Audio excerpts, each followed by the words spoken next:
Chi interviene quando arriva?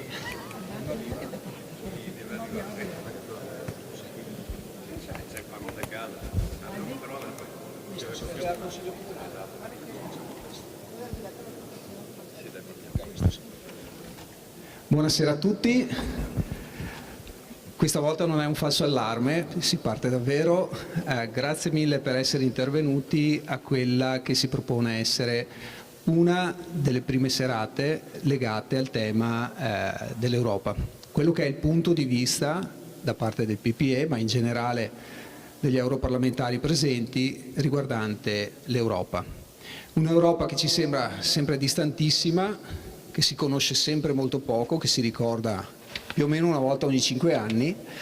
A malapena si sa dei 720 europarlamentari, poi per 5 anni non se ne parla di più. Però l'Europa è sempre più presente nella nostra quotidianità. Quindi abbiamo voluto fare un ciclo di serate, e questa è la prima, e credo che sia di buon auspicio perché c'è un parterre qualificato e numeroso. Vedo parecchi amministratori, professionisti, persone che sicuramente sono curiose di sapere quello che è l'Europa e quello che va a fare il PPE in Europa. Quali sono le posizioni. Io passerei la parola all'amica Cristina, che la vedevo pronta per incominciare a aprire la serata. Grazie Alberto, buonasera a tutti anche da parte mia. Io ho preso la parola da Alberto Piz, un altro membro del nostro consiglio direttivo che competeva a me presentare. Un saluto e un benvenuto a tutti quanti voi, ai nostri ospiti interlocutori che hanno scelto appunto di mettersi a disposizione per parlare, per trattare quello che è il nostro punto di vista dell'Europa. Un ringraziamento, come ha detto Alberto, anche da parte mia al Comune di Treviso, ma soprattutto a tutti, il Consiglio direttivo di Forza Italia Treviso, ma non solo, a tutto lo staff che ha contribuito alla realizzazione di questa serata. Prima di iniziare e di riprendere dall'entrare, io ti ripasso la parola Alberto e iniziamo, insomma. Questo è un momento che vogliamo, sarà un momento di confronto, di dialogo. Al termine ci sarà la possibilità di fare delle domande all'onorevole qui presente e quindi un dibattito, un confronto per anche questa sera deve contribuire a crescere insieme. Grazie Cristina.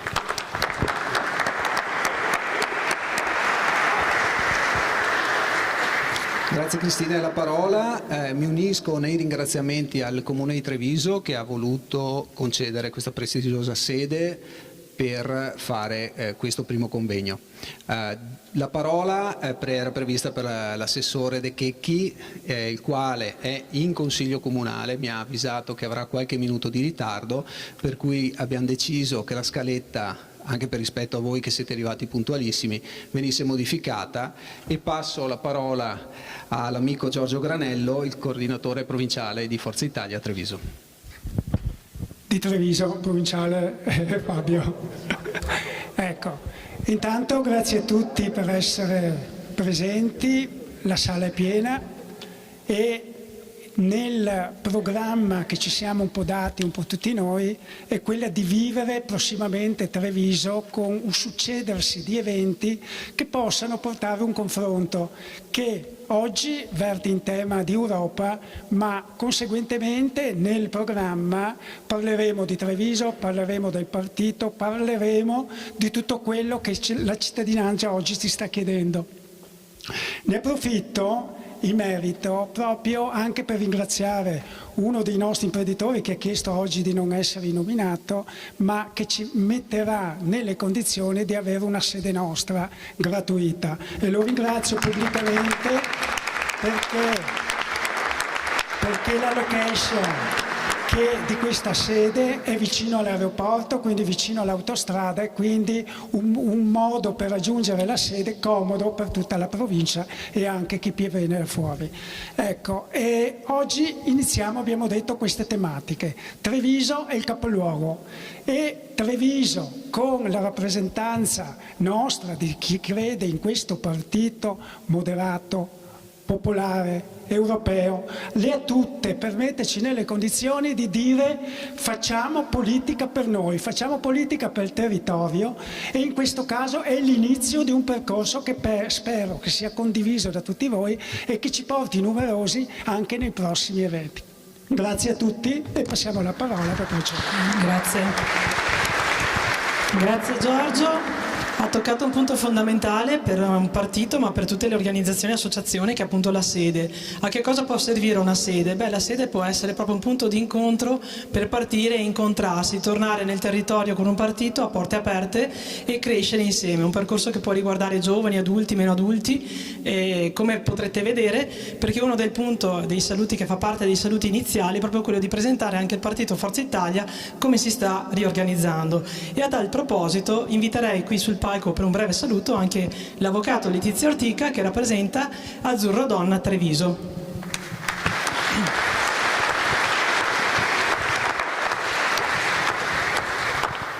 Buonasera a tutti, è veramente una gioia essere qui con tutti voi. Vedo una sala pienissima e piena anche di tante rappresentanti donne che sono vicine al nostro partito da tanti anni, altre invece che si sono avvicinate adesso, da poco, ma che sono ugualmente impegnatissime con noi. Io volevo però fare, siccome tutte le cose cominciano con enunciazioni di valori, ricordare quello che ha scritto Berlusconi proprio sul suo programma di Forza Italia. Il primo: la libertà è la nostra filosofia, la nostra fede, la nostra religione, la nostra bandiera.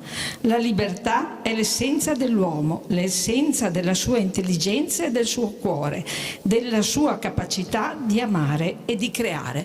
Questo è rimasto a fondamento di tutti i valori di Forza Italia, valori in cui noi ci riconosciamo: il valore della famiglia, il valore dell'impresa, il valore dell'aiuto alle tante fragilità perché diventino poi invece dei valori positivi per la società, perché tutti hanno delle risorse da donare e da essere valorizzate. Forza Italia è fondata sui valori della solidarietà, dell'impresa, della famiglia creata per allevare i figli e dare poi alla società persone nuove, formate ed educate, con gli stessi valori che noi abbiamo. Fin dall'inizio di Forza Italia Berlusconi ha voluto che ci fosse una parte dedicata alla donna, sapendo come la donna ha per sua natura predisposizione ai compiti di cura, e non solo cura delle persone ma anche cura della famiglia, e noi sappiamo che chi si occupa di famiglia si occupa certamente anche di tutte le altre materie che sono la scuola, l'economia, i trasporti e tutto quello che gira intorno alla persona, per cui tutte le nostre responsabili di Azzurro Donna che sono nel territorio le abbiamo proprio volute individuare come persone che sono competenti in una di queste materie. Abbiamo, adesso ve le elenco perché a parte quelle storiche, quindi come Cristina Andretta, come Deborah Vareschi, che è assessore, come Gaia Maschio, assessore a Conegliano, abbiamo tante altre persone che si sono avvicinate, magari partecipando alle elezioni, come l'avvocato Ilenia D'Alozzo, giovane avvocato con 2 bambini, che ha cominciato prima a fare l'impiegata, poi in uno studio professionale collega di un avvocato, adesso pur giovane ha uno studio tutto suo ed ha voluto candidarsi con Forza Italia. Abbiamo Cristina Genovese, che è del gruppo immobiliare Genovese e si occupa di casa. Noi abbiamo bisogno di parlare di casa e lo fanno le donne, come abbiamo Ombretta Frezza, che si è candidata al Comune di Treviso, ha preso un sacco di preferenze ed è una storica dell'arte. E abbiamo Leonella Mestriner che si occupa, e queste sono consigliere, Stefania Buran, Elisa De Zan, eccetera. Ecco, tutte queste fanno parte di una grande famiglia di donne che si occupano del territorio di tutto. Io volevo però ricordare a livello nazionale la nostra dirigente Katia Polidori, grandissima donna impegnata a legiferare a favore delle donne, Deborah Bergamini, l'onorevole Bergamini, e soprattutto l'avvocato Cristina Rossello, che sta lavorando in Brasile rappresentando l'Italia al Women 20 a Rio de Janeiro, sulla parità di genere al centro dei temi mondiali. Grazie. Grazie mille Letizia, grazie al tuo intervento. E passo la parola all'assessore giovani Gianfranco Giovine, coordinatore seniores provincia di Treviso per Forza Italia.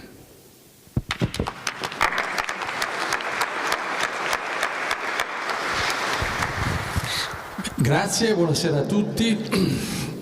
Vi chiederete cosa fanno i seniores nell'ambito del partito. Beh, ve lo spiego veramente in qualche minuto.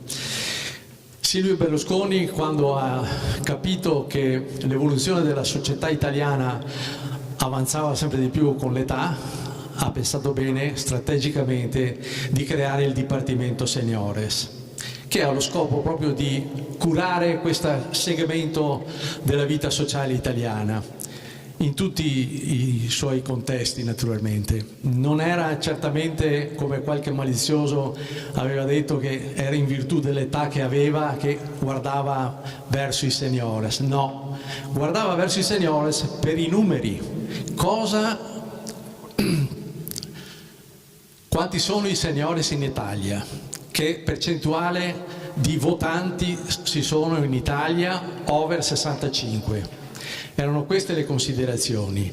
E allora, per capirlo meglio, permettetemi di fare proprio due numeri per quello che riguarda il Veneto, perché di fatto siamo molto più vicini e possiamo capire meglio quello che è l'evoluzione di questo segmento che il nostro partito cura.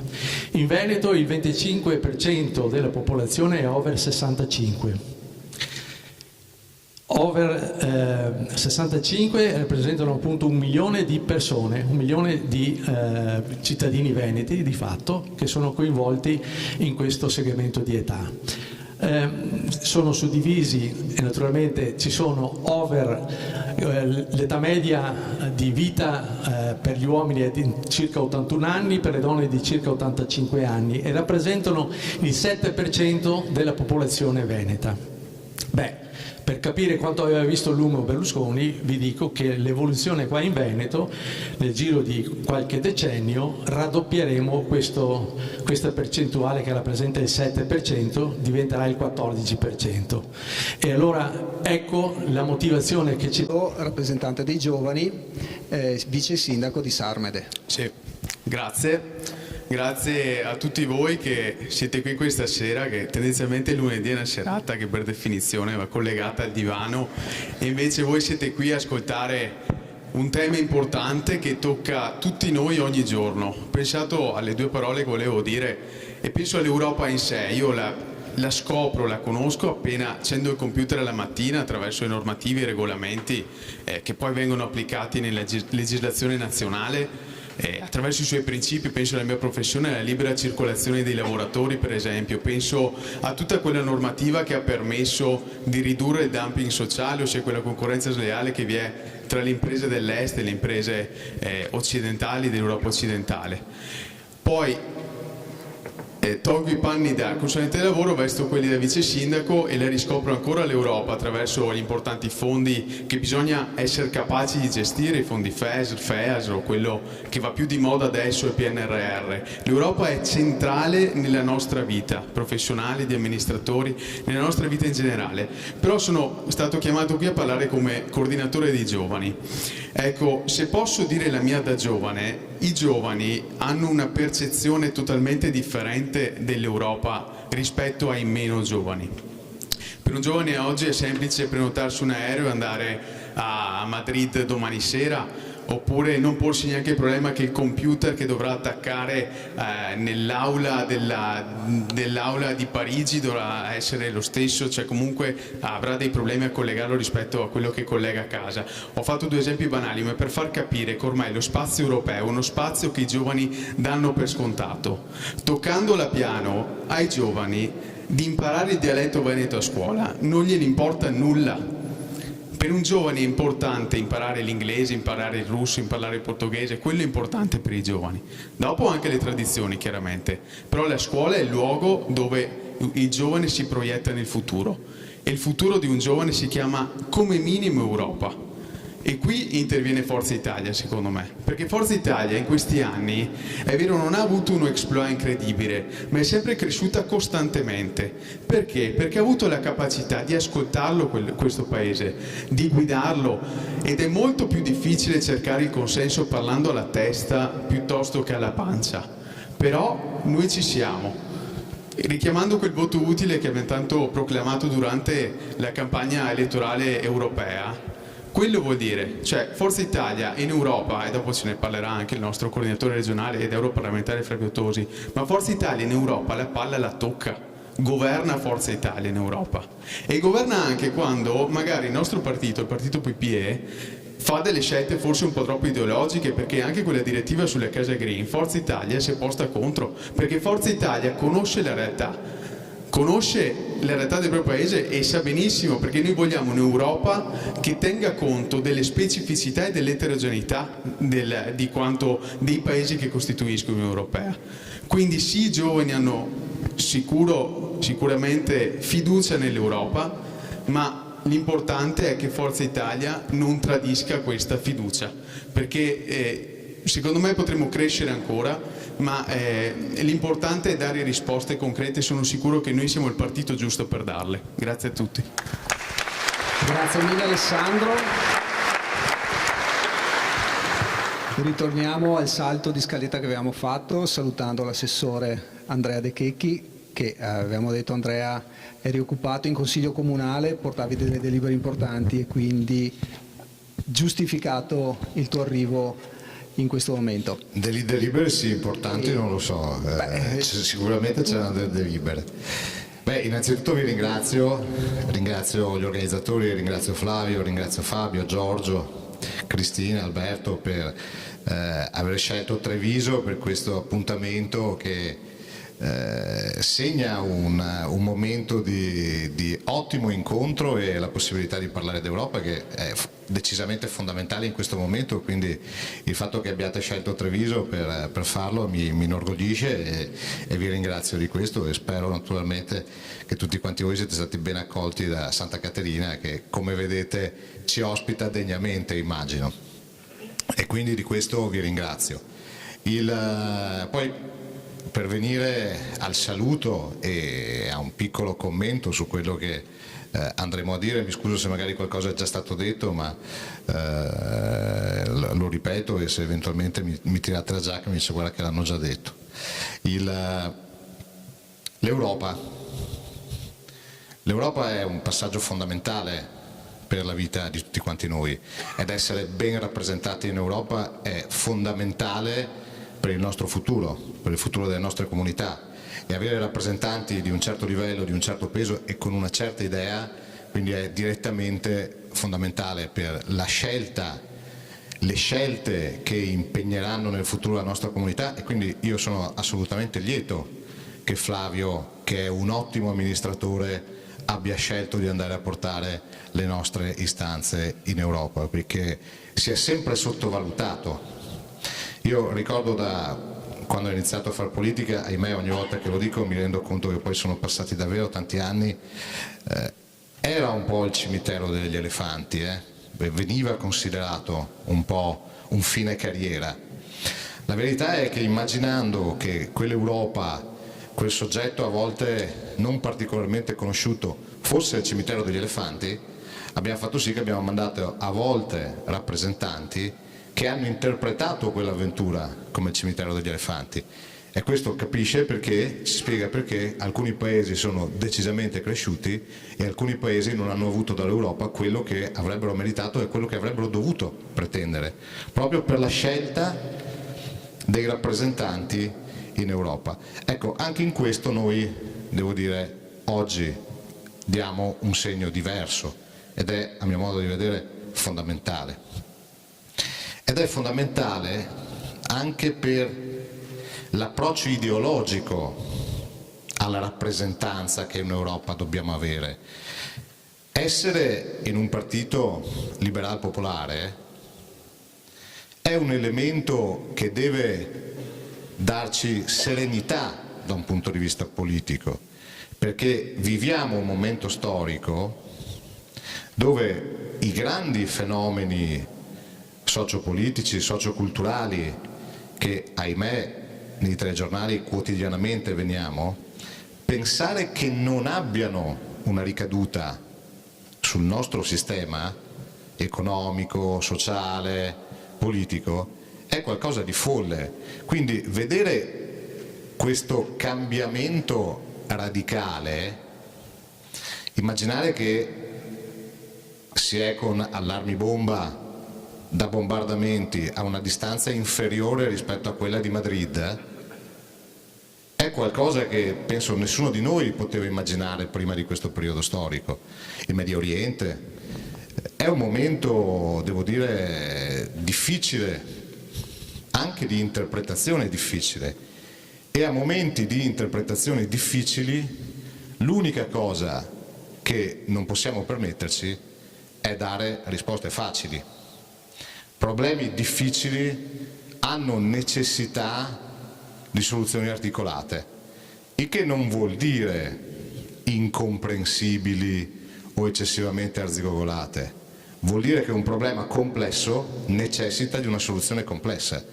E io non vedo nel panorama politico italiano, al di là della ottima complementarietà che alcuni partiti hanno con noi nell'ambito del centrodestra, non vedo sempre brillare altri partiti politici per la complessità delle risposte che viene data, per la profondità del pensiero rispetto a determinati problemi. Ecco, questo francamente lo vedo solo in noi.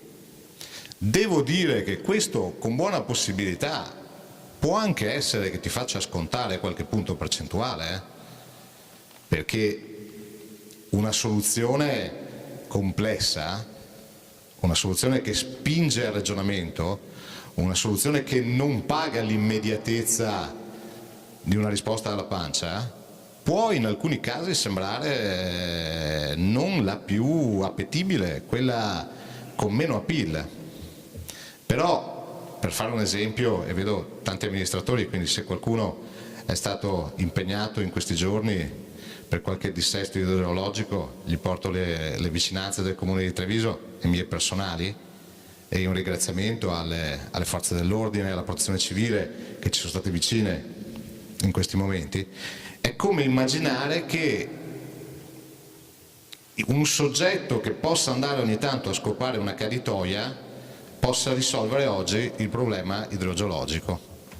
Ecco, quindi quando avremo qualcuno che griderà per essere stato alluvionato, chi dice adesso metto tutti fuori dagli uffici a pulire le caditoie, probabilmente prende qualche applauso, attenzione, forse prende anche qualche voterello, ma la verità è che la prossima volta che ci sarà un evento eccezionale, aver pulito la caditoia, cosa indispensabile, comunque non risolverà il tema dell'alluvione.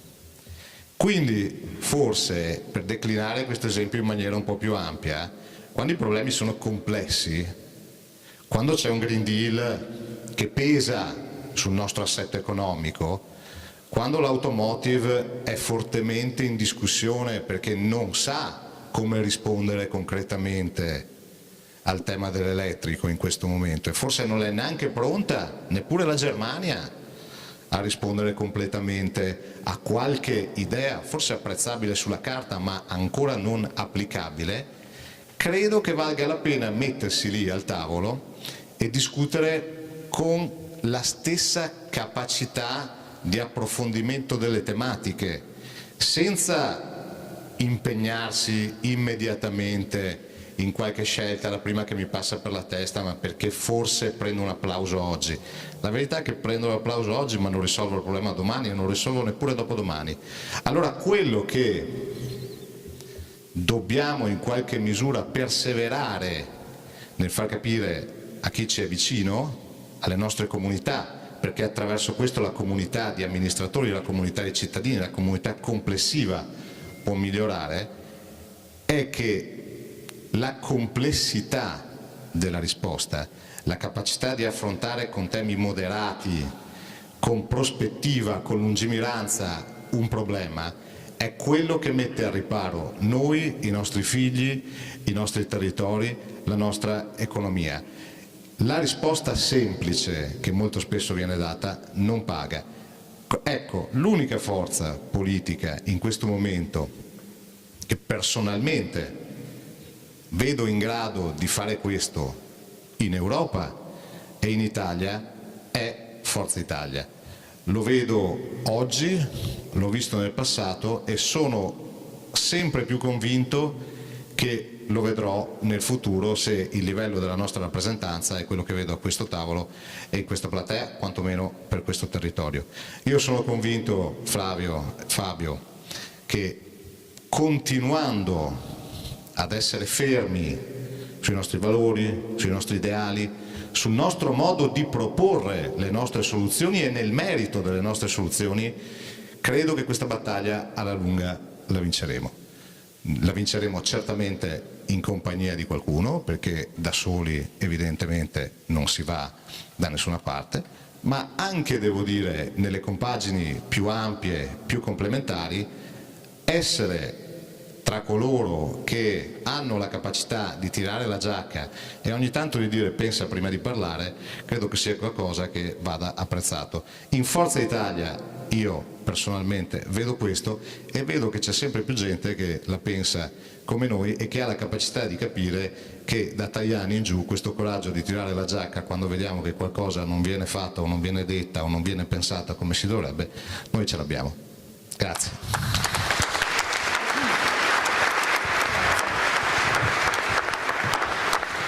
Grazie all'assessore De Checchi che davvero ha toccato temi pragmatici, concreti, insomma qui in sala vediamo tantissimi amministratori, Flavio, vedo sindaci che hanno avuto tantissimo da fare, insomma a partire dal sindaco nostro di Conegliano che è il nostro coordinatore, vedo il sindaco di Trevignano Franco Bonenso, il sindaco di Silea che ha avuto appunto nell'ultima occasione purtroppo ha avuto dell'inondazione, vedo il sindaco di San Zenone, ma tantissimi amministratori. Io credo che se chiedessi a tutti coloro che sono consiglieri e assessori o sindaci di alzarsi un minuto potremmo vedere che nella nostra platea, forza alzatevi però perché ve l'ho chiesto, possiamo vedere quanto la nostra platea è una platea operativa e in queste occasioni complimenti a tutti voi,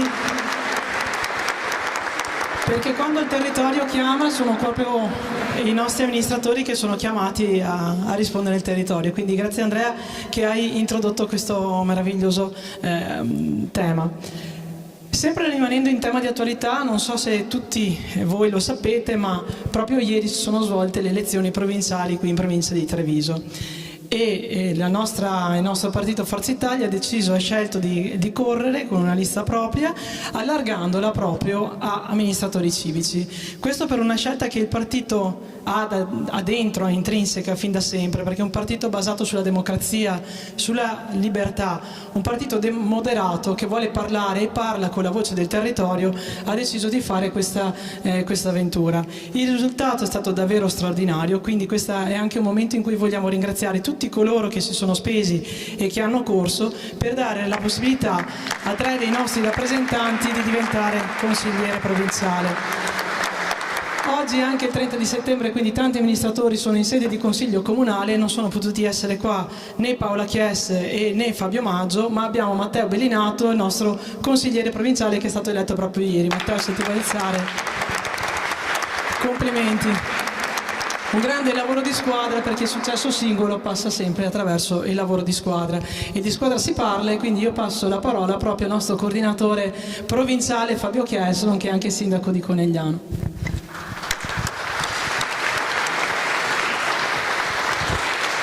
Beh, grazie Cristina, buonasera a tutti, è un piacere ritrovarci qui così numerosi, è una cosa che ci aspettavamo ma fa sempre un certo piacere, no? C'è una narrazione collettiva, diceva Andrea giustamente prima, che un po' ci disturba.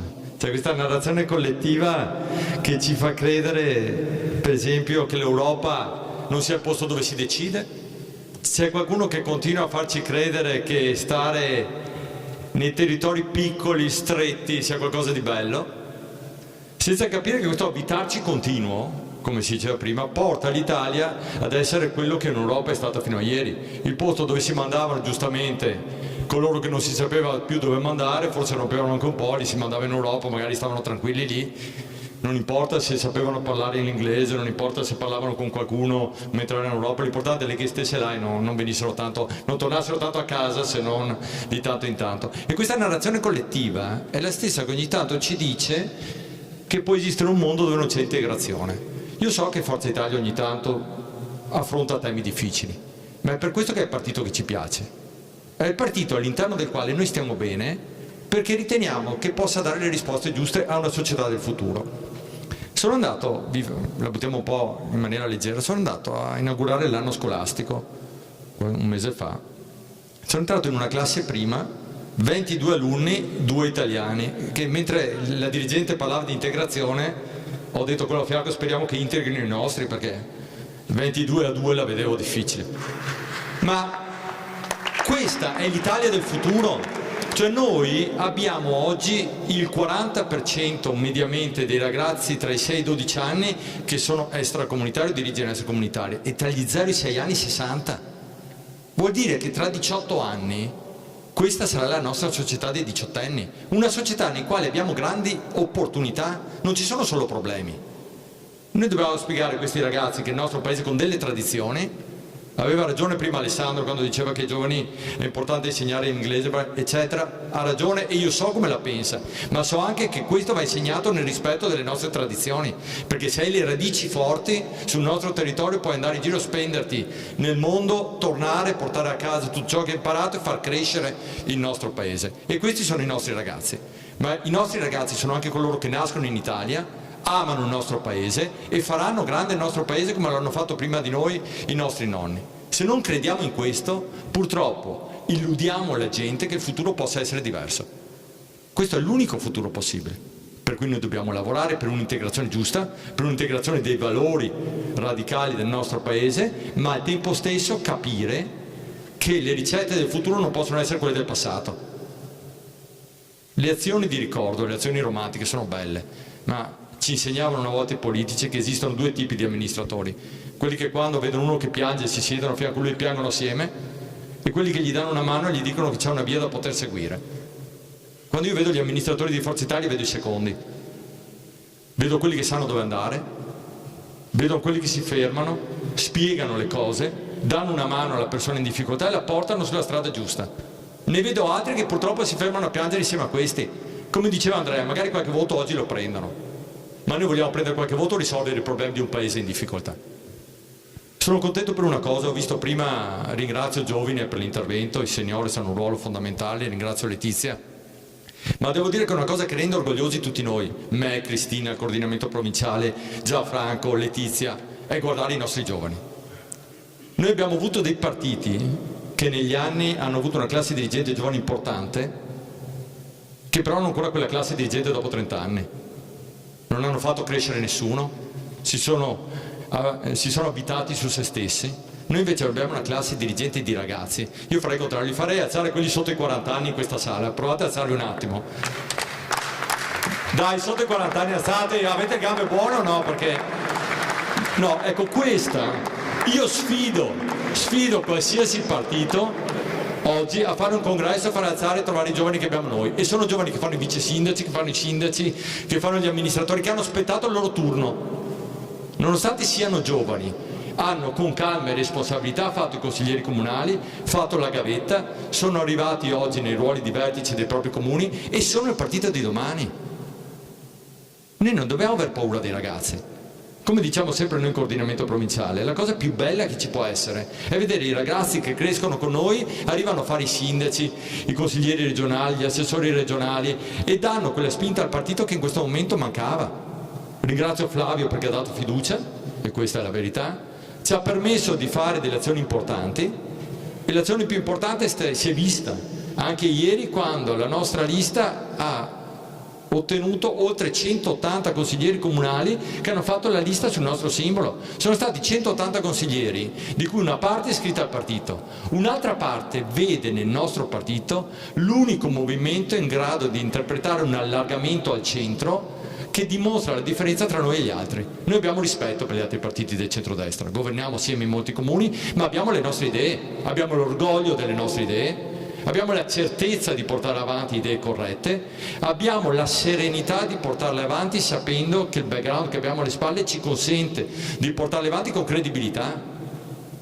Perché la cosa che ci mancava, e che io ho sempre sostenuto, è che l'orgoglio di portare avanti questi argomenti, cioè l'orgoglio di dire che la pacca sulla spalla non basta più. Non sei un bravo amministratore perché vai a tutte le feste delle pacche sulle spalle e ottieni i voti per vincere il tuo comune, perché altrimenti ci rattrappiamo. Succede quello che è successo fino ad oggi.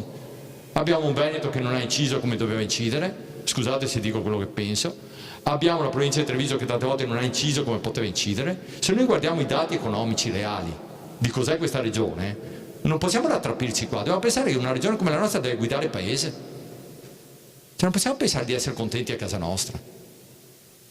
Chi è che può essere contento in un paese che non funziona? Magari resistiamo 10 anni in più, magari abbiamo qualche risparmio in più, ma se non abbiamo un paese che traina, le scelte decisive le prendi in Europa. Si diceva prima, se non stai nelle stanze dei bottoni non tocchi palle in Europa, Cioè non pensate a tutte le balle che poi vengono a raccontare qui, che fanno una serie di azioni che non contano scusate il termine, non contano niente. Io penso che devi essere nella stanza dei bottoni, devi toccare palla, devi con calma sederti, stare lì, ascoltare gli altri, diventare credibile, e quando diventi credibile puoi incidere. Invece continuiamo a sentire gente che fa slogan, che non incide per nulla e che dopo 10 anni continua a sostenere le stesse cose essendo stato al governo per anni. Allora mi dico, o sei stato là o non sei stato là. Se sei stato là non facevi niente, se non sei stato là un problema, un po' di dissocianza c'è, ecco. Io non aggiungo tanto altro, dico una cosa, dico siamo stati bravi domenica, dobbiamo esserlo tutti i giorni però. Dobbiamo esserlo tutti i giorni perché, come sapete voi amministratori, la credibilità si ottiene col lavoro quotidiano. Tanti di noi hanno fatto amministrazione per tanti anni, sono ancora credibili perché non sono mai andati a raccontare balle in giro che non si potevano realizzare, hanno detto sempre quello che si poteva fare, magari ci hanno rimesso nel tempo breve, ma nel lungo periodo questo porta alla credibilità che dicevo prima. Io non aggiungo tanto altro perché giustamente siamo qua per sentire il nostro coordinatore regionale. Tra l'altro complimenti per la campagna elettorale delle europee, farei un applauso anche a Cristina, una campagna elettorale delle europee importante. Per quanto riguarda il partito ci stiamo impegnando, devo dire stiamo lavorando molto bene con Cristina e gli altri membri del coordinamento provinciale per cercare di radicare territorialmente il partito. Grazie Giorgio, perché la notizia della sede a Treviso è una notizia che stavamo aspettando. Abbiamo 94 comuni, ci siamo dati l'impegno entro fine anno di trovare i referenti in tutti i comuni, per cui ci sarà un tesseramento per quanto riguarda il partito che finisce a fine ottobre, ci saranno i congressi nei comuni più importanti, verranno indicati i delegati negli altri comuni, perché riteniamo che abbiamo una sfida davanti importante e fondamentale, che è la sfida delle regionali 2025. È una sfida che deve farci trovare pronti. Per essere pronti vuol dire avere segreterie in tutti i comuni, vuol dire avere punti di riferimento in tutte le amministrazioni locali, vuol dire dare importanza a chi c'era all'interno del partito e dare spazio a chi entra oggi nel partito e dare spazio anche a tutti gli amici. Noi non dobbiamo essere esclusivi, noi dobbiamo essere inclusivi. Il nostro è un partito serio, è un partito che ha idee chiare, è un partito che si differenzia dagli altri del centrodestra pur essendo leale e rispettoso dei rapporti, ma ha determinati ideali che porta avanti, determinate idee che possono essere sposati da una platea molto più ampia di quella che abbiamo oggi e sulla quale stiamo lavorando. Stiamo lavorando sui temi, stiamo lavorando sulle persone e dico a tutti, come siete qua oggi, lavoriamo giorno dopo giorno, perché ognuno di noi può avvicinare con una sola persona, vuol dire moltiplicare. Quello che dobbiamo fare tutti i giorni è questo, dobbiamo crescere sul territorio, dobbiamo radicarci e dobbiamo essere, ripeto, orgogliosi, perché il nostro è un grande partito con una grande tradizione, soprattutto un partito con un grande futuro. Perché se io guardo gli altri partiti vedo tanti problemi, sicuramente ne abbiamo anche noi, ma forse abbiamo più soluzioni di quanto ne hanno gli altri. Grazie e buona serata a tutti. Grazie mille Fabio. Abbiamo sentito parlare di valori con l'avvocato Ortica, di tradizioni, di innovazione con Loddo, di cambiamenti radicali con l'assessore De Checchi, di quello che è la visione sulle persone anziane, sui più deboli con Gianfranco, e questi sono tutti punti di vista assolutamente condivisibili, temi importantissimi, e sono punti di vista che danno uno slancio. Flavio è il nostro coordinatore regionale di Forza Italia, è europarlamentare, credo che non sia neanche bisognoso di presentazioni perché è una persona conosciuta e dalla quale però abbiamo tutti quanti la curiosità, tema della serata, di sapere il punto di vista sull'Europa dell'onorevole Tosi, di Forza Italia e del Partito Popolare Europeo. Ecco, molti sono i temi che sono stati lanciati, partirei da uno, ius scholae, ius sanguinis, cosa ne pensi, qual è il tema centrale?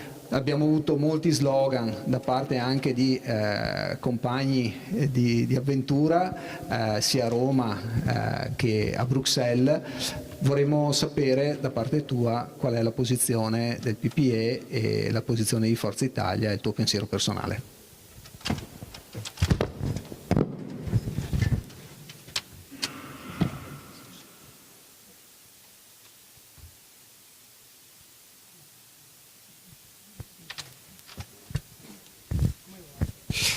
Allora, intanto ringrazio tutti voi e tutte voi per la presenza, ringrazio Fabio e la sua squadra per aver organizzato questo incontro.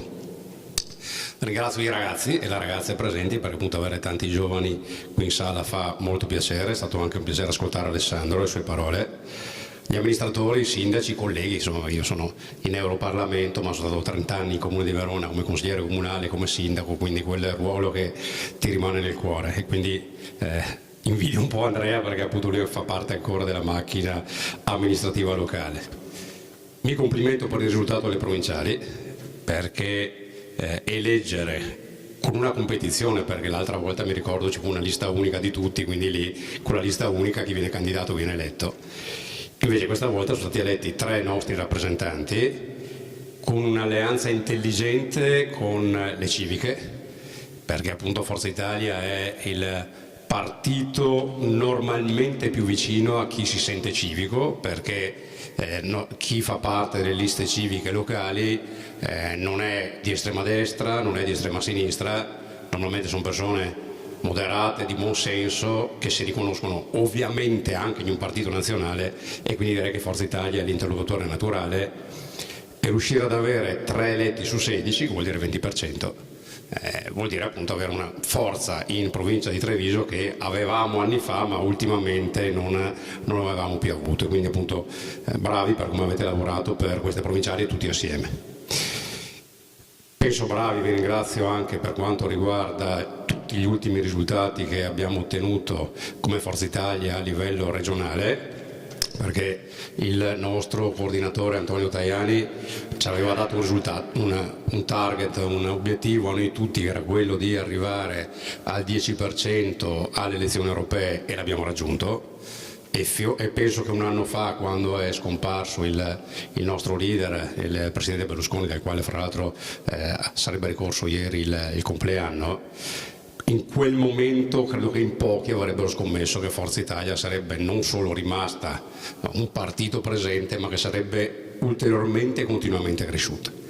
E invece chi è in questa sala e chi è qua al mio fianco ci ha creduto che ci fosse una prospettiva che appunto ci ha portato alle elezioni europee a superare il 10% e il 10% di voti coerenti e seri, perché qualcuno ha fatto liste con criteri diversi, perché c'è chi ha fatto le liste, lo diceva prima anche Andrea, pensando al voto di pancia, grattando la pancia a un certo tipo di elettorato, perché francamente trovo irrispettoso, per non usare altri aggettivi, mettere in lista persone che dicono che bisogna fare le classi separate per le persone con disabilità, oppure che Paolo Egonu ha la cittadinanza italiana ma non rappresenta l'Italia perché non ha il colore della pelle giusto, perché insomma purtroppo c'è chi ha messo in lista persone così, ed è vero che in quel caso magari porti a casa qualche voto in più,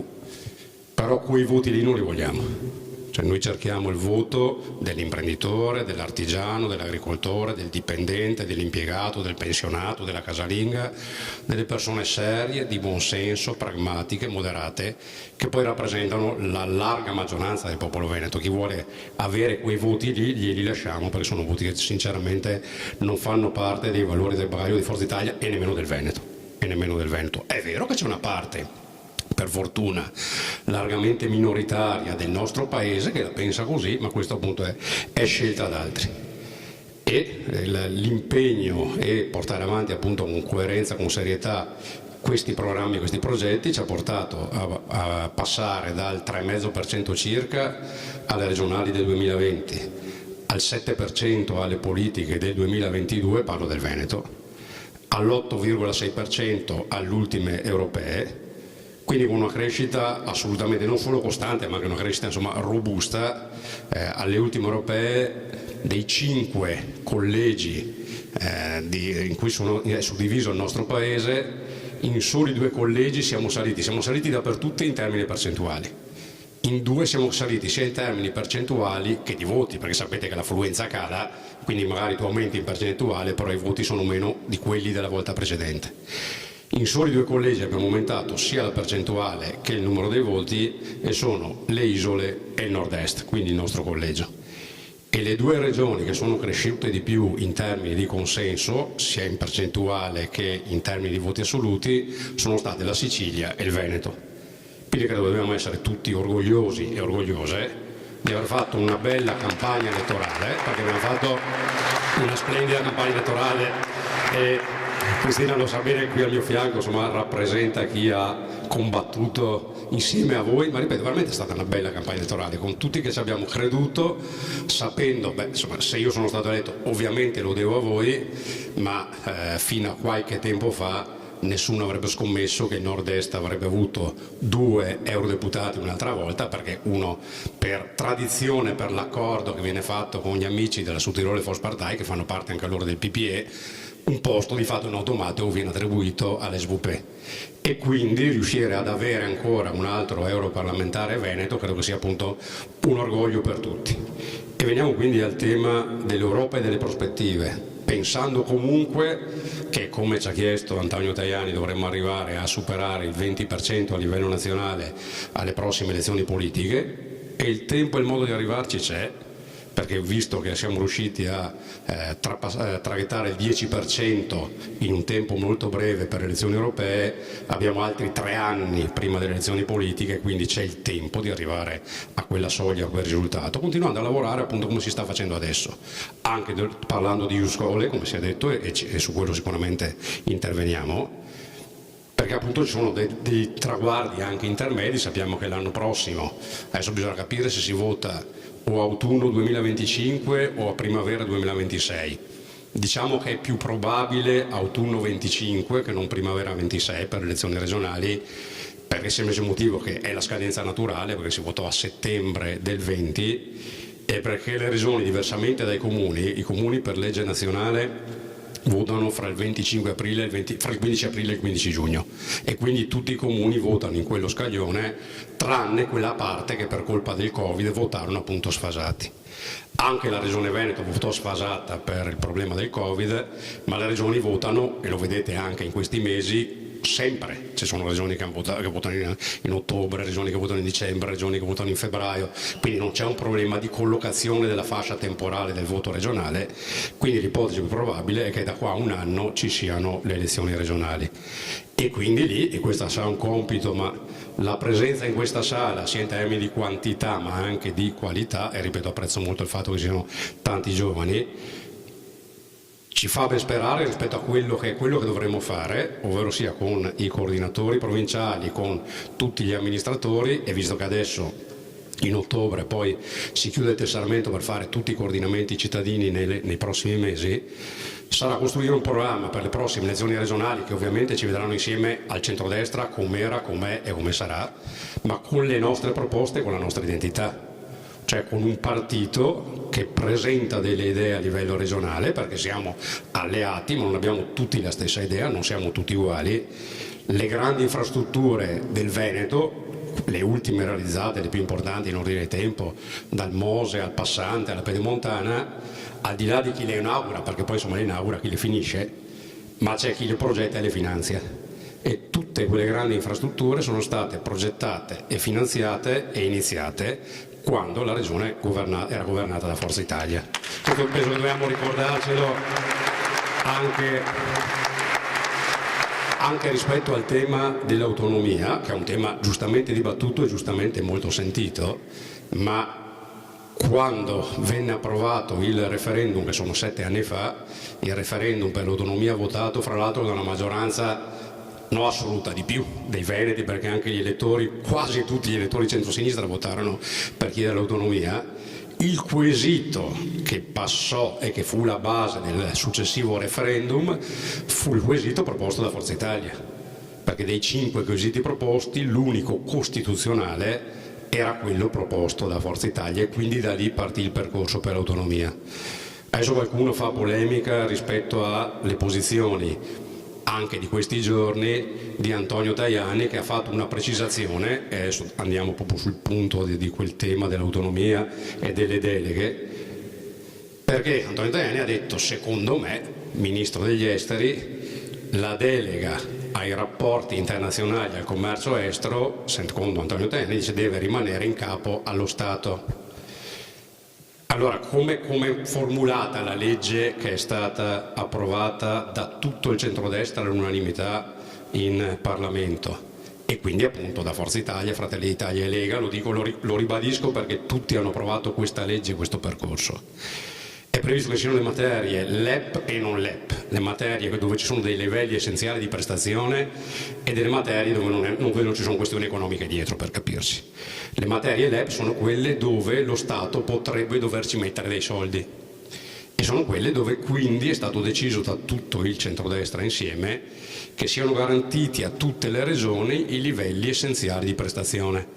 Ovvero ci sono delle materie che prima di essere delegate a qualsiasi regione d'Italia si devono definire a livello nazionale quali sono le prestazioni base da garantire a tutti e finanziarle. Poi ci sono le materie cosiddette non LEP, cioè quelle che non hanno un costo per lo Stato e quindi quelle che si possono trasferire fin da subito, e quelle sono 9. Fra quelle c'è appunto anche i rapporti in termini di commercio estero.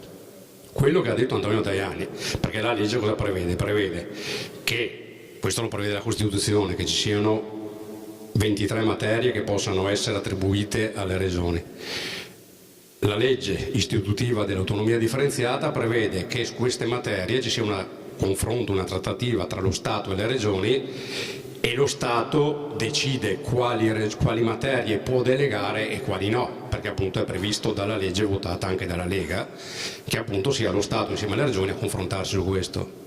E quello che dice Antonio Tajani, secondo me anche sensatamente, oggi, siccome sapete che viviamo in un mondo globale e quindi il commercio e i rapporti sono globali e quindi ti confronti con l'India, con la Cina, con la Russia, prima o poi quando finirà quella guerra ricominceremo a parlare anche con la Russia e sarà nell'interesse dell'Europa finire quella guerra e riprendere quei rapporti.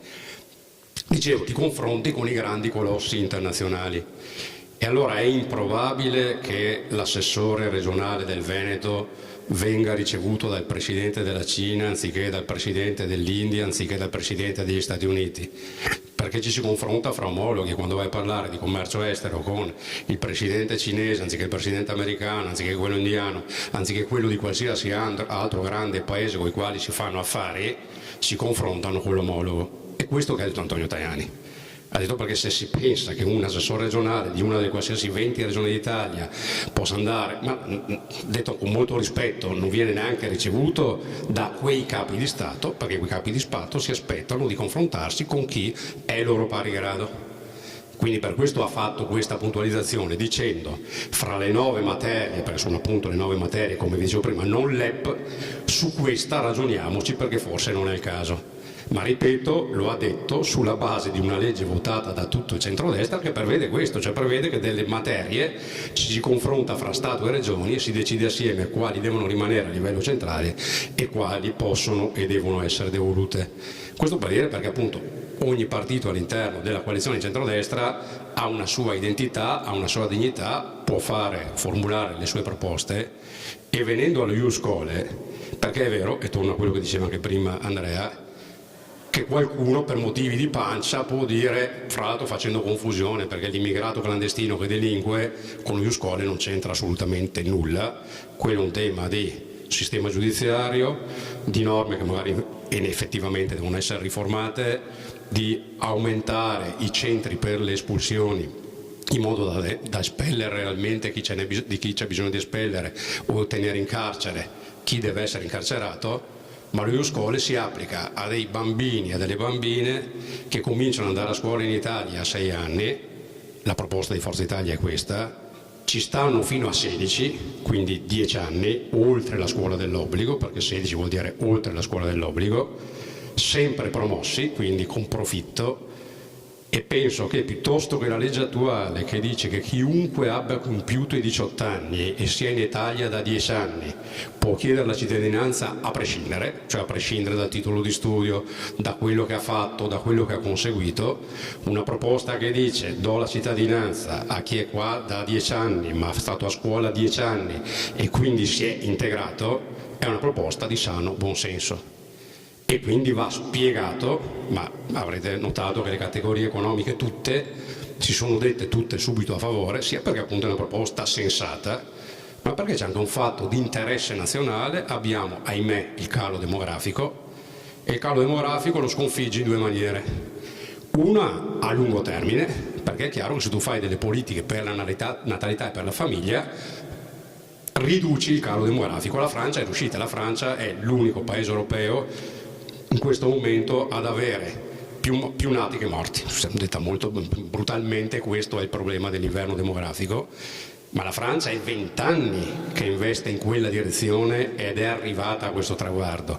Siccome noi il problema dell'inverno demografico l'abbiamo adesso, cioè non possiamo come Italia permettersi di dire fra 20 anni facciamo delle politiche per la famiglia e fra 20 anni ci saremo quasi estinti, avremo troppi pensionati, troppo pochi lavoratori, un debito pubblico insostenibile e saremo saltati per aria. E quindi l'altra strada per superare il problema dell'inverno demografico è quello che diceva prima anche Fabio, è quello di integrare, ovvero sia persone che hanno capacità lavorativa, che hanno cultura, che hanno scelto il nostro paese per lavorare, vanno accolte e devono far parte del sistema Italia, della famiglia Italia, perché questa è la direzione giusta nella quale andare. Non è appunto dare la cittadinanza dopo 10 anni a chiunque, a prescindere da quello che ha fatto, ma è darla a chi se la merita, perché il nostro è un partito meritocratico. E quindi per questo dico le proposte ci sono e ringrazio per la domanda sull'Ius Scholae, perché penso appunto vada spiegato esattamente cos'è e come cambia rispetto a quello che è il percorso attuale. Chiudo in 5 minuti perché altrimenti vado troppo lungo rispetto al tema Europa, perché ovviamente sono stato eletto europarlamentare e quindi è giusto parlare di quello. Allora, cosa è cambiato in Europa? Perché è chiaro che le cose in Europa sono cambiate rispetto al passato, sono cambiate grazie al Partito Popolare Europeo che ha stravinto le elezioni europee e le ha vinte anche in Italia con l'affermazione di Forza Italia. Prima di questa tornata elettorale europea, i Verdi, i cosiddetti Verdi, che poi sapete è la parte Timmermans, quindi la parte ambientalista ideologica di sinistra, facevano parte della maggioranza di governo europeo. Oggi i Verdi non fanno più parte della maggioranza di governo europeo. Oggi la maggioranza di governo è fatta dai socialdemocratici, dal PPE e dai liberali.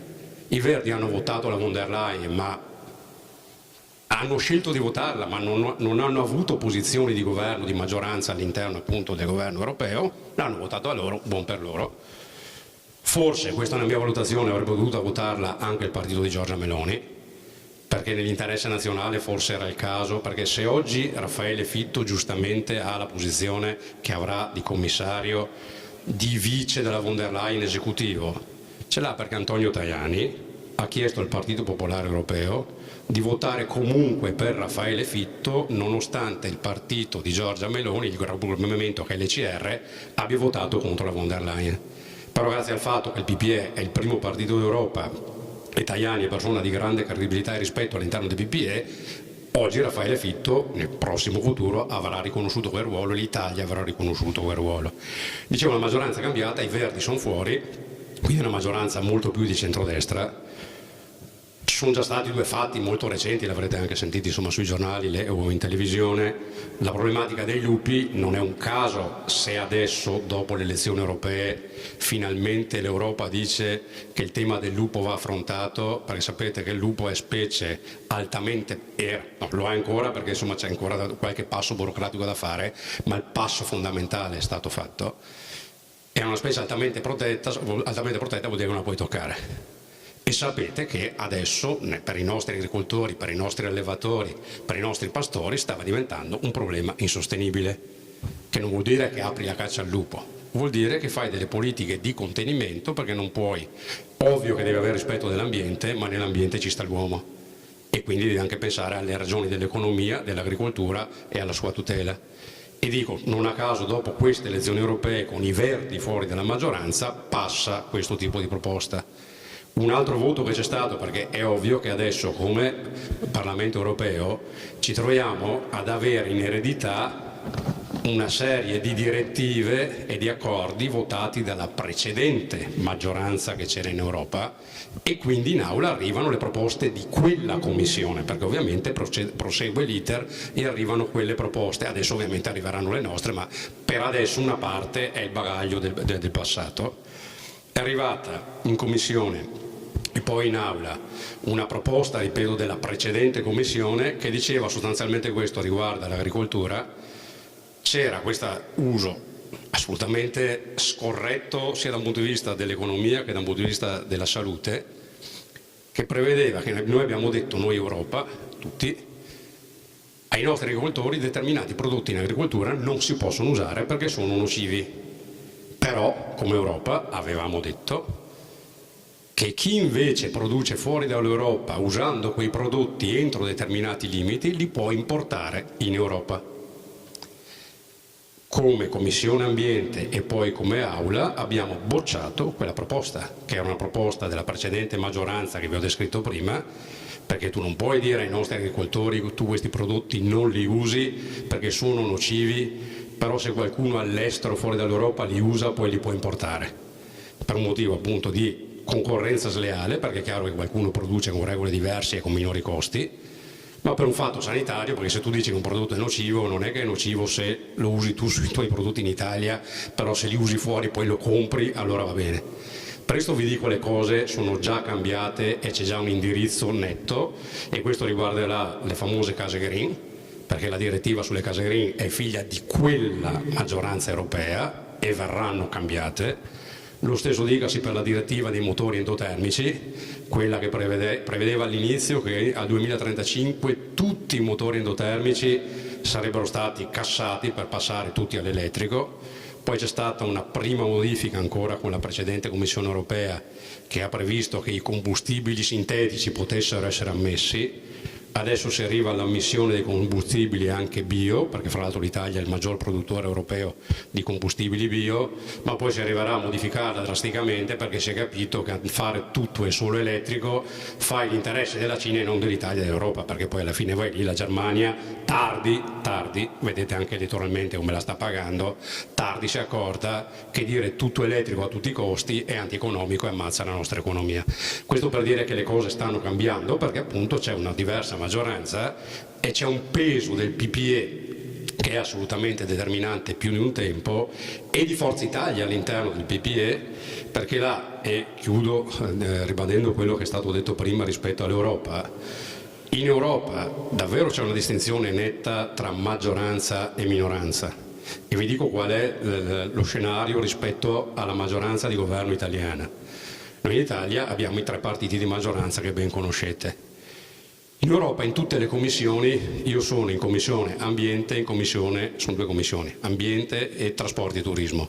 Ho scelto queste commissioni perché trasporti e turismo è chiaro che per il nostro Veneto sono importanti e perché in commissione ambiente passa tutto. Perché in Commissione Ambiente non passano solo i temi ambientali, qualsiasi cosa riguardi l'inquinamento dell'aria, dell'acqua, del suolo passa in Commissione Ambiente, quindi quello che riguarda l'agricoltura passa in Commissione Ambiente, quello che riguarda i trasporti passa in Commissione Ambiente, quello che riguarda l'industria passa in Commissione Ambiente, perché qualsiasi cosa, fra virgolette, può inquinare passa in Commissione Ambiente e quindi sono appunto nelle due commissioni principali. Dicevo, rispetto all'assetto della maggioranza di governo italiana, abbiamo il PPE, quindi Forza Italia, che è l'unico che fa parte del governo europeo, quindi fra i tre partiti di maggioranza italiana l'unico partito che fa parte del governo europeo è Forza Italia. Poi c'è il partito di Giorgia Meloni che fa parte di ECR, che non fanno parte della maggioranza, ma vi dicevo per i buoni uffici di Tajani del PPE esprimeranno comunque Fitto come nostro commissario, ma non hanno ruoli di governo europeo. Esprimono alcune vicepresidenze di commissione, e chiudo così capite bene qual è l'architettura del governo europeo. Ogni commissione ha 4 vicepresidenti, 3 di maggioranza, 1 di minoranza. Il gruppo ECR, quindi il gruppo del quale fa parte anche Fratelli d'Italia, il gruppo ECR ha qualche vice in commissione come minoranza perché il PPE, cioè Forza Italia, ha chiesto al resto del PPE di votare alcuni rappresentanti di Fratelli d'Italia come vicepresidenti. L'altro partito, che è la Lega, che fa parte dei cosiddetti patrioti in Europa, ha 0 vicepresidenze anche di minoranza, perché il governo, la maggioranza di governo europeo ha deciso che gli estremisti di destra vengano totalmente esclusi da qualsiasi ruolo di governo. E quindi, quando appunto abbiamo fatto la campagna elettorale spiegando del voto utile, il voto utile è in questo senso, perché siccome là c'è la maggioranza e la minoranza, e quello che decide la maggioranza passa, e quello che propone la minoranza, giusto o sbagliato che sia, decide la maggioranza cosa si fa, allora è meglio avere qualcuno che ci rappresenti in maggioranza perché poi sulle grandi scelte passi da lì. E quel qualcuno, l'unico partito di governo del centrodestra nazionale che fa parte di queste scelte è Forza Italia. Grazie.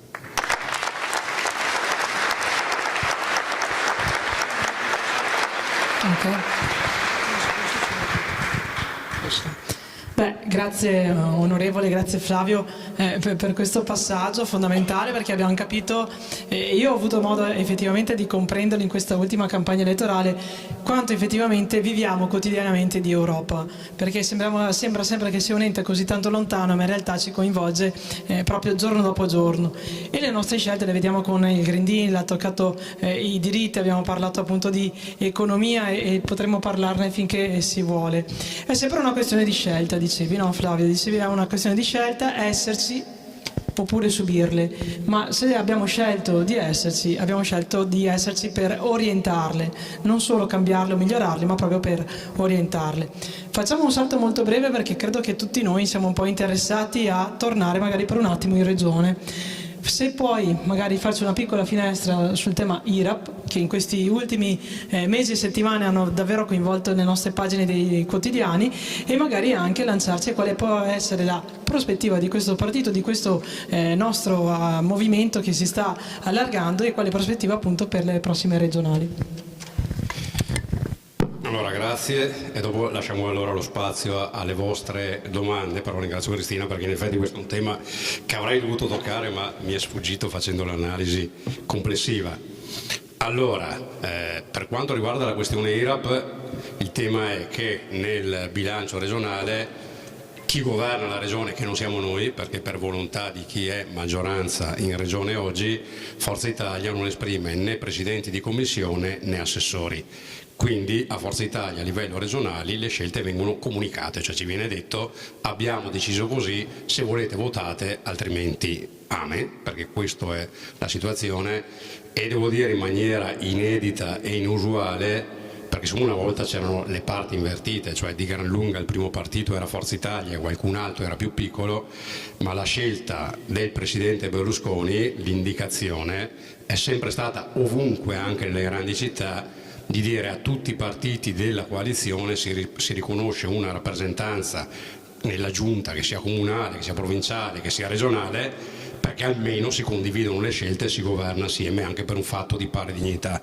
Questa volta, la prima in assoluto dopo 50 anni, non tutti i partiti di maggioranza della regione fanno parte della maggioranza davvero, perché appunto qualcuno ha voluto escludere nel 2020 Forza Italia dalla giunta regionale.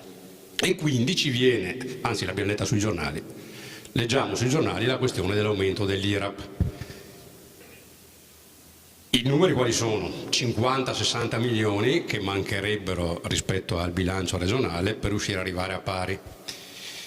Il bilancio regionale sono 19 miliardi circa, quindi ci sono due argomenti che noi abbiamo portato all'attenzione principalmente della Lega, perché poi il Consiglio regionale oggi la composizione qual è? C'è Forza Italia che ha 3 consiglieri regionali, Fratelli d'Italia ha 5 consiglieri regionali, la Lega e Lista Zaia, che poi comunque di fatto è Lega e Lista Zaia ne hanno più di 30 da soli, su un numero complessivo di 50. Quindi significa che la Lega e Lista Zaia, cioè la Lega, governano da soli la regione. E quindi noi comunque gli abbiamo detto qual è la nostra posizione, che è uno, in coerenza con quello che è la posizione di Forza Italia da sempre, ovvero sia non aumentare le tasse. 2, in coerenza con quella che è la posizione del governo, del quale Forza Italia fa parte insieme a Fratelli d'Italia e la Lega, che è quella di non aumentare le tasse, perché da quando c'è il governo di Giorgia Meloni tutte le risorse a disposizione sono state messe per tagliare il cuneo fiscale e per ridurre abbassando le aliquote, quindi per ridurre le tasse e non per aumentarle. E quindi quello che abbiamo detto agli alleati a livello regionale è che su un bilancio di quasi 19 miliardi i 50 milioni, un sacrificio cercando di qua e di là un qualcosa si può fare, e poi se non si riesce a sterilizzare l'aumento, un ragionamento che va fatto, perché se parli di tasse devi fare anche delle scelte. L'IRAP sapete che è un'imposta che colpisce le imprese, che colpisce il fatturato delle imprese, quindi al di là degli utili, delle perdite, dei debiti, colpisce la produzione delle imprese. E allora gli avevo detto, il suggerimento nostro è quello appunto di rosicchiare in quei 19 miliardi, che non sono pochi, dove si riesce, perché ripeto 50 milioni rispetto a 19 miliardi è poca cosa. Qualora non riesce a sterilizzarlo completamente, piuttosto forse è meglio ragionare sull'IRPEF solo per i redditi alti. E lo dice uno che ha un reddito alto, quindi non è che lo dico paghi qualcun altro.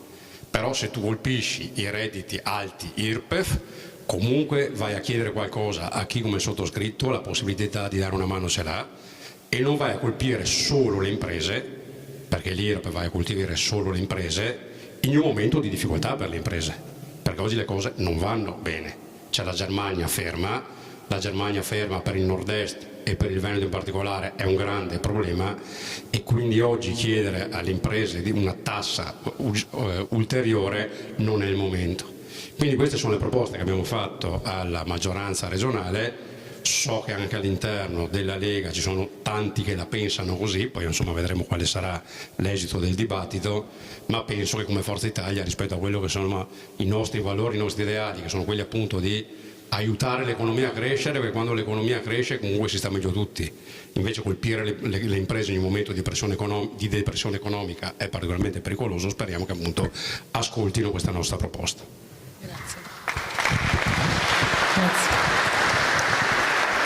Grazie nuovamente. Passiamo magari se c'è qualche domanda dal pubblico. Vediamo, sì. Lorenzo, se vuoi venire, abbiamo anche... Sì, che si è dimenticata, prego. Quindi io non ho ricordato proprio la persona che è stata chiamata in causa molte volte indirettamente col discorso dell'integrazione, che è l'avvocato Ermira Azzurri, avvocato albanese che studia in Albania e anche in Italia, eccola là. Ha deciso di lavorare per Forza Italia avvicinando tutte le etnie che lei frequenta, perché trattando il diritto dell'immigrazione ha tantissimi rapporti, e lo fa non da sinistra ma da destra. Brava Ermira. Grazie Letizia per questa notizia. C'è qualcuno dal pubblico che ha qualche domanda, che vuole intervenire? Sappiamo che il nostro onorevole è stato molto chiaro su questo, vero, ma ci sarà magari qualche curiosità. Pare che non ci sia qualche curiosità. Quindi Alberto, passo la parola a te e ci avviamo verso... devo darti il microfono giustamente. Okay. Grazie mille Cristina. Aspetta che ti passo il microfono. Aspetta che diamo il microfono perché altrimenti...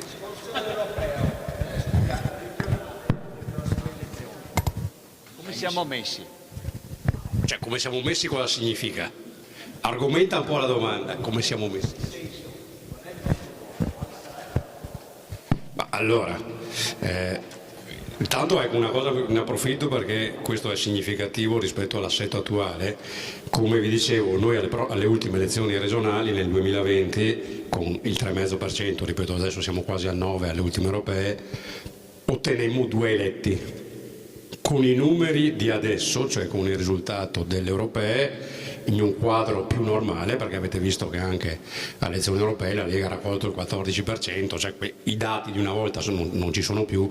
La Lega alle europee del 2019 raccolse il 50% in Veneto, oggi appunto le cose sono drasticamente cambiate. Oggi con quei numeri noi otterremo 5 consiglieri regionali di maggioranza. 5 consiglieri regionali di maggioranza vuol dire che, sapete che ci sono 5 grandi province e 2 piccole province, vuol dire che ognuna delle grandi province del Veneto, quindi Treviso, Vicenza, Padova, Venezia e Verona, otterrebbe come Forza Italia un consigliere regionale e quindi un nostro rappresentante. Quindi penso che già questo penso sia una cosa sulla quale bisogna riflettere positivamente.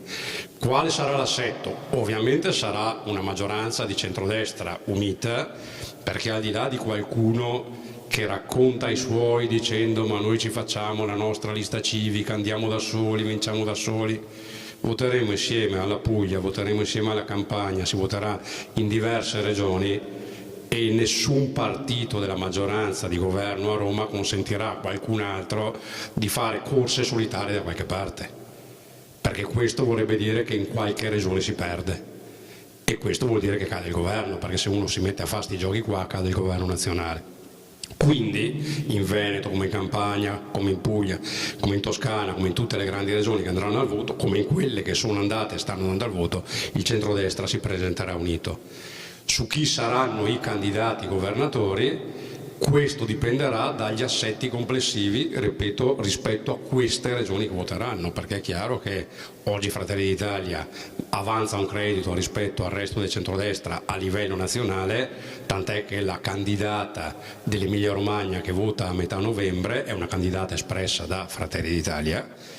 E quindi bisogna vedere in quel momento in cui si farà la quadra di 9 regioni, poi sono 9 regioni più una serie di grandi comuni, perché si metteranno assieme alcuni grandi comuni più queste 9 regioni, in quel momento Antonio Tajani, Giorgia Meloni e Matteo Salvini definiranno l'assetto complessivo. Come Forza Italia è stata espressa la richiesta di portare avanti il governo a livello del Veneto e a livello della Campania, queste sono le proposte, poi bisogna vedere i numeri di quel momento là, perché siccome le proiezioni cambiano sempre, quando noi votammo le ultime elezioni politiche, quelle nelle quali io sono stato eletto deputato, la attribuzione dei seggi fra i partiti che oggi governano, quindi i 3 partiti di maggioranza, avvenne sulla base di una serie di sondaggi fatti poco prima di presentare le liste. Si fecero dei sondaggi, sulla base dei sondaggi facendone più di uno si disse la Lega esprime tot candidati, Forza Italia esprime tot candidati e lo stesso Fratelli d'Italia. Quindi sulla base di queste ultime elezioni europee, che è chiaro che comunque sono un dato certo, e dei sondaggi che si faranno da qua a 9 mesi, si vedrà quali appunto sono le possibilità di ciascuno di esprimere i candidati governatori. E quindi questo dipenderà molto anche da noi, cioè da quello che noi abbiamo fatto, facciamo e faremo come Forza Italia in Veneto, perché il lavoro fatto da noi da qua a un anno sarà importante anche per pesarsi alle prossime elezioni regionali. Grazie. A proposito di lavoro, approfitto anche per dire che all'uscita ci saranno i ragazzi appunto nel desk dove vedete qui all'uscita, nel nostro tavolino, e la possibilità magari di prendere il modulo per chi abbia voglia di aderire. Ricordiamo che questa è un'iniziativa anche rivolta ad aprire le nostre porte e vedere magari chi ha voglia di diventare socio sostenitore o di rinnovare. Tra l'altro operazione, giusto Fabio, fondamentale perché si apre proprio da novembre a febbraio, la stagione per i nuovi coordinamenti comunali, quindi solo chi riuscirà e sarà socio di Forza Italia con una tessera entro il 30 ottobre potrà partecipare alla costituzione dei coordinamenti comunali. Ho visto una mano alzata prima di chiudere e quindi passo la parola al sindaco di... Ah, ci sono due domande, ok. Scendo io. Vado. Franco Bonesso, sindaco di Trevignano, presidente del Priula. Non parlerò. Intanto volevo ringraziare i colleghi del coordinamento per come hanno gestito la serata, ringraziare il coordinatore Tosi. Io voglio solo dire, abbiamo parlato di tante cose. Io e i colleghi che siamo in municipio tanti giorni, la preoccupazione più grande oggi dei cittadini è la salute. Ci stiamo avvicinando alle elezioni regionali, una delle competenze più importanti è la salute. Io credo che una riflessione su questo ambito va fatta. I tempi, le soluzioni di prima non ci sono più, non ci sono medici e non li inventiamo in 2 minuti. E la mia impressione è che stiamo un po' tutti raccontando delle storie alla gente. Io credo che un partito come il nostro deve affrontare anche questo tema che è spinoso, che ha delle soluzioni difficili, che vuol dire rimettere in discussione tante cose, però io credo che non possiamo continuare così, cioè se continuiamo così creeremo dei danni alla nostra popolazione. Quindi io credo che il partito su questo debba fare una riflessione importante e proporre delle cose importanti. Mi trovo d'accordo anche sul ragionamento fatto sulle tasse, non possiamo tassare le aziende, siamo l'unica regione con l'IRAP bassa e non riusciamo a portare avanti tutta una serie di cose. I medici, se li lasciamo così, se lasciamo la sanità, ci troveremo non da terzo mondo perché non arriveremo al terzo mondo, però io credo che delle risorse e delle idee dobbiamo assolutamente sforzarci di portarle avanti. Grazie. Grazie Franco.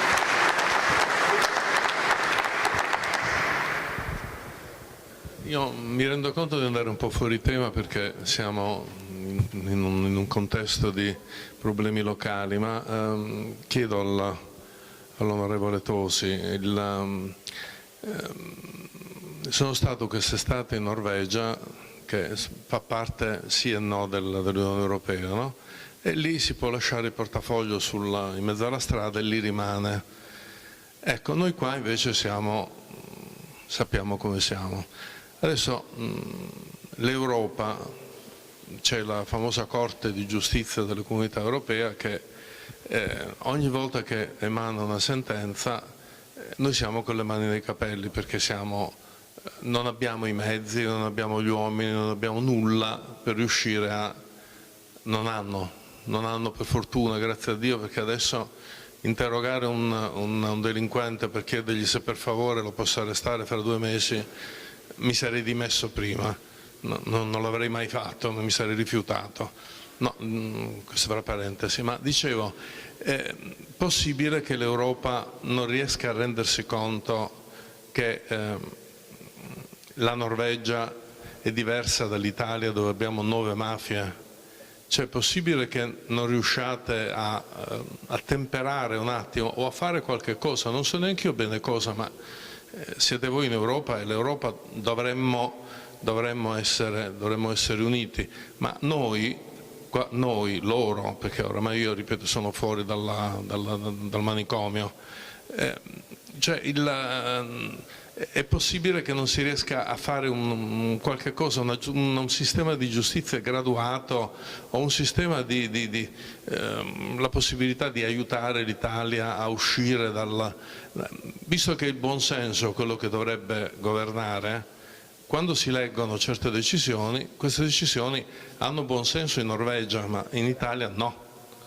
Quindi mi chiedo, c'è qualche possibilità che l'Europa possa prendere in considerazione discorsi del genere? Perché, ripeto, quello che l'Italia recepisce, noi vediamo delle sentenze assurde per noi, che parlano di imputato che scappa, di imputato che non viene identificato, e a un certo punto gran parte dei giudici le disapplicano, neanche le guardano, perché è impossibile.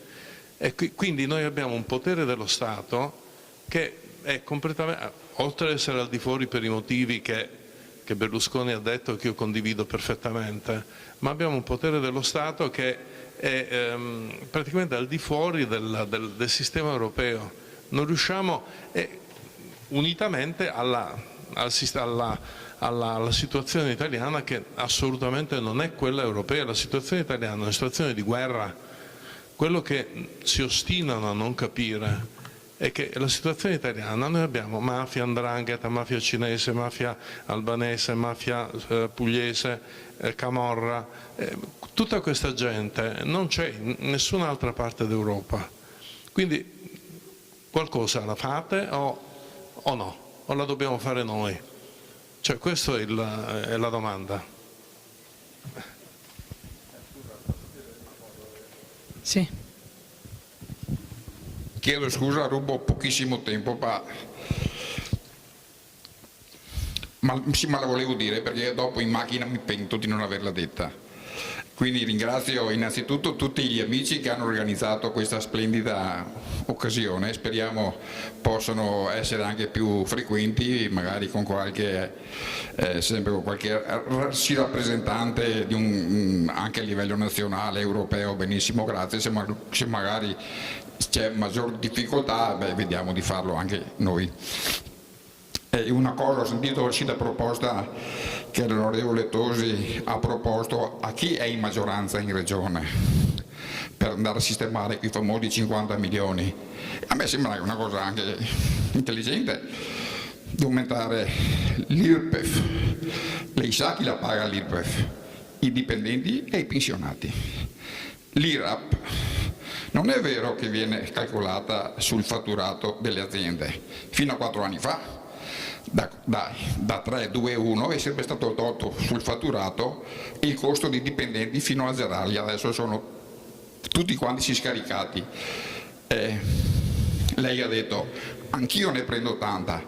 Sì, voglio solo far ricordare che 2 settimane fa la Corte di Cassazione, mi sembra sia quella, che ha considerato incostituzionale il fatto che per quanto riguarda gli aumenti in percentuale sugli aumenti che si fanno sulle buste paga e sui pensionati in base all'IRPEF, per certe categorie in base all'inflazione è stata aumentata, per cui prendeva più di 30, 40, 50, è stata considerata non costituzionale perché non è previsto.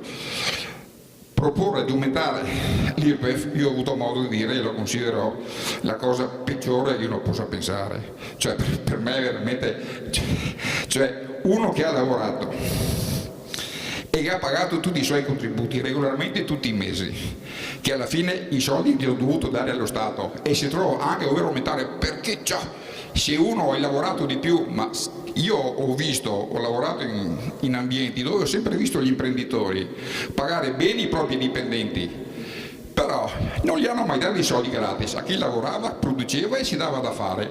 Adesso si dice se tu prendi di più devi andare senza capire perché abbiamo il buco, come si è creato. Sono d'accordissimo col sindaco Franco prima che diceva la sanità ha i suoi problemi, perché noi quando facciamo il costo della sanità ci dimentichiamo sempre di fare il costo del resto, cioè oltre alla sanità che si paga anche di tutte le spese che ognuno di noi deve comunque sostenere.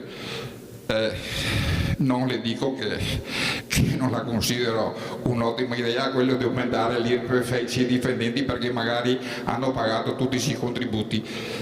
Ci sono categorie lavorative in Italia e anche nel Veneto, non ricordo come si chiamano, che l'IRPEF non sanno neanche cosa sia. Punto, buona serata. Grazie. Flavio, se dici...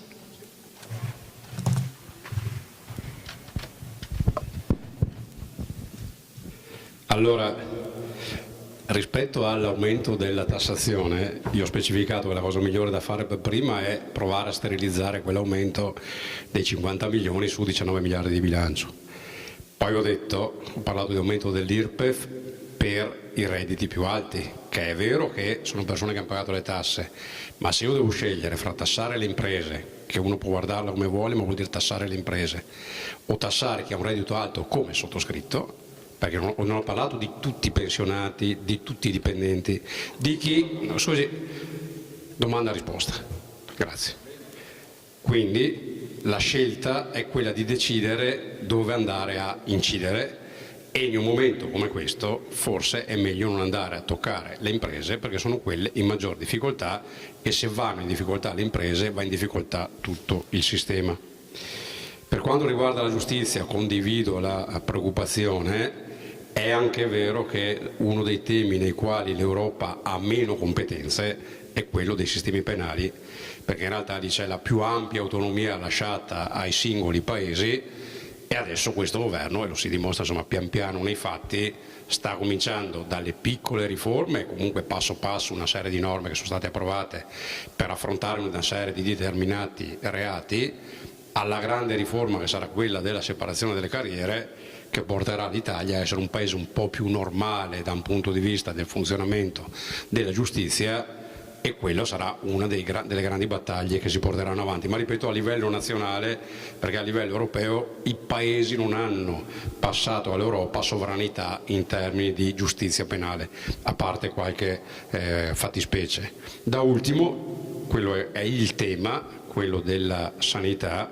Quando prima dicevo faremo dei tavoli di lavoro, dovremo organizzarci per il programma, è chiaro che le proposte, i progetti sulla sanità e sul sociale saranno la parte più importante, sia perché vuol dire quasi l'80% del bilancio regionale, sia perché è vero che oggi il sistema batte in testa, non per le grandi criticità, per le grandi emergenze, perché quando qualcuno ha bisogno di intervento di alta specialità di emergenza, in Veneto la risposta è straordinaria, però in termini di liste d'attesa, sia per quanto riguarda la diagnostica, sia per quanto riguarda le operazioni programmate, sia per quanto riguarda il sociale, perché i sindaci lo sanno benissimo, adesso lì un problema c'è e quindi chi ha responsabilità di governo e vuole fare dei progetti deve, col personale dato, perché il personale quello è, a risorse date o pensando a risorse aggiuntive, fare delle proposte perché quello è una situazione problematica adesso e più si va avanti più lo sarà, perché sappiamo bene che abbiamo una popolazione che diventerà sempre più anziana,